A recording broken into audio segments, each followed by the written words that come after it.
thousands have been left homeless by heavy rains that have swept across much of Kenya. Aid agencies say nearly 3,000 households have been displaced since the start of rainy season at the end of March, and that at least 13 people have died.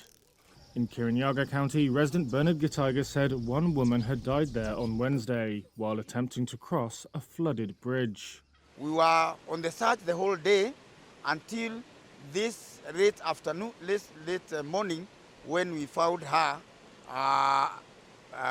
within the bed of the river. The rains are expected to continue across the country, Kenya's meteorological service has said. Last week, it urged people in low-lying areas to move to higher ground. In Kisumu County, Maureen Adiambo says her home has been flooded. There's no place for her children to safely sleep, she says, and finding somewhere to cook is a hassle.